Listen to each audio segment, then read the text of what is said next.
Hey everyone, this is Thomas from Matters of Mind, aka Mr. Mulatto on my Substack, and I'll link my way too long article and review of this book down below. But I wanted to provide a short-ish summary of these ideas just so I can practice talking about them so I can better understand them. Now, this book blew my mind, and I'm going to do my very bestest to deliver the briefest summary possible. But this theory of consciousness pulls from several disciplines and ideas. So this is by no means a substitute for reading Julian Jaynes' The Origin of Consciousness and the Bicameral Mind. But maybe it'll give you enough to decide if you're also interested in it. So here we go. So what Julian Jaynes posits is that consciousness is not a product of natural selection, but that it is learned. Every person today learns it in childhood as part of our development, and our ancestors learned it as well. So evolution through natural selection gave us the hardware, but we still needed to develop it through the use of language and the written word.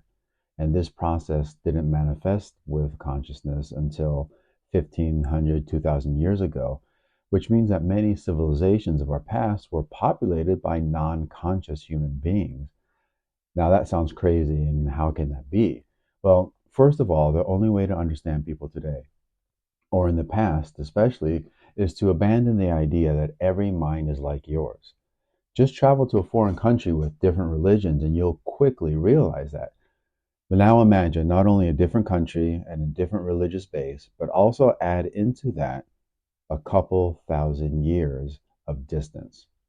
There is no way that these people thought the way we did. But not being conscious, I mean, that's a concept not easily believed or understood. But that largely depends on what you mean when you say consciousness. So Julian Jaynes first describes what consciousness is, not by naming several fallacies about consciousness. And here are those fallacies. Consciousness is not a copy of experience. It's not necessary for concepts, not necessary for learning, not necessary for thinking, not necessary for reason, and it doesn't have a location. Now, this is all hard to believe on the surface, but Jaynes gives great examples of empirical studies that show the reasoning behind these fallacies. Just one example is what we are all familiar with, which is Pavlovian learning. We can train animals and people to react to stimulus by repetitive conditioning. This is a basic type of learning, but it applies to higher forms of learning, thinking, and reasoning as well, and doesn't require consciousness. But what is consciousness? So Jaynes defines consciousness as the space between stimulus and action that only humans have. It's our sense of I or me that allows us to abstractly observe our actions as if we were a third person, rationalizing those behaviors after they happened and imagining ourselves in the future as well. So if consciousness is not necessary for memory, concepts, learning, thinking, or reason, then it's possible for humans to have civilization without consciousness. All of the ingredients necessary for civilization exist. The thing they are missing that we have is a sense of mind space in their heads that allows them to narratize their past actions and imagine themselves in the future as well. Jaynes' fantastic theory about how these ancient non-conscious people made decisions that Jaynes posits in the book is that they heard the voices of gods when faced with stressful situations that required a choice and obeyed those voices. In fact, they had no choice but to obey those voices because there was no sense of self which would allow them to reflect on those choices. The mentality is quite obvious when examining ancient literature, and Jaynes does this mostly with the Iliad, Homer's epic poem about Achilles' rage against the Trojans. What Jaynes reveals is that the words used in the Iliad that we read as mind or soul really spoke to something very different than what we think of as mind or soul. The characters never described as using their minds to make decisions about stressful situations. So, like Achilles, Hector, and Agamemnon, all have important paths to choose, and every time they are in one of these positions, it is a God that intervenes and commands them, and they always follow. You don't hear them arguing or debating or self-reflecting, they just do. And ancient biblical texts have some of these same characteristics. Older books like Amos, as compared to newer books like Ecclesiastes, have almost no sense of inner self-reflection, where Ecclesiastes is full of the sense of self. But how did this happen? What is the neurological structure that created these voices and gods which the ancients hallucinated? There is a structure called the anterior commissure that crosses the hemispheres of the brain through the corpus callosum. Now, this structure is connected to the right and left temporal lobes and has recently been confirmed to be involved with auditory hallucinations through functional MRI scans. Some of the studies even name James and his theory about auditory hallucinations specifically. This is why he describes the ancient mind as bicameral, which means two chambers. He believed the two chambers, one on the right and left, were communicating with each other to create these auditory hallucinations, which then directed the behavior of these ancient people. Now, this structure is still functioning in modern people in some of the same ways that Jaynes posits was going on with the ancient people. But today we call them schizophrenics.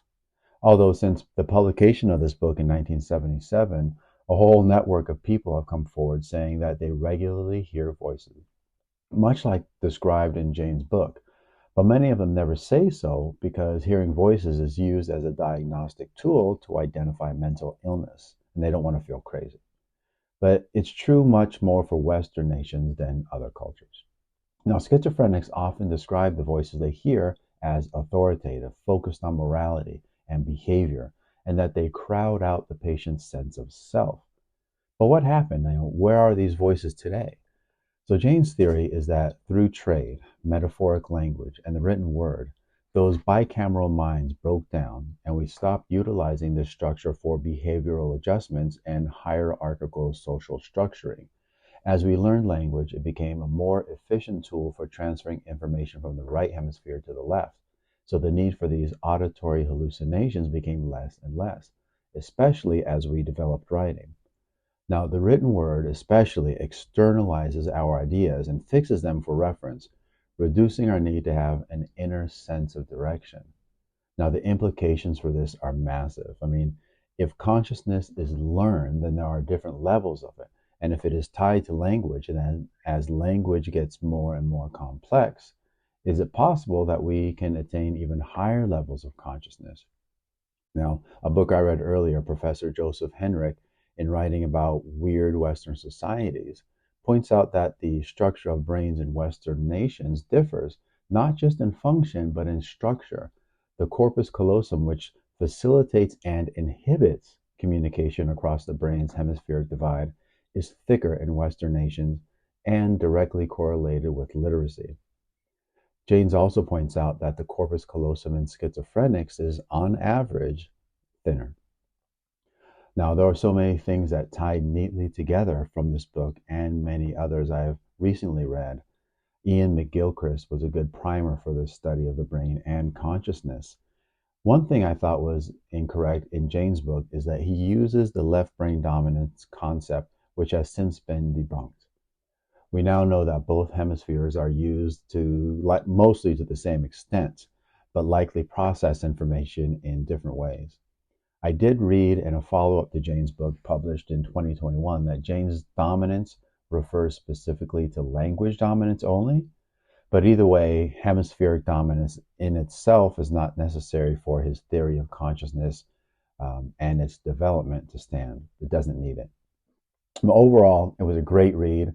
The writing style was fantastically friendly and fun, and I'm definitely going to spend several more hours reading modern takes and expansions on this idea for sure. Great books change your perspective on the world, and this absolutely did that for me. If you haven't already, please remember to like and subscribe, and thanks for watching. Have a great day.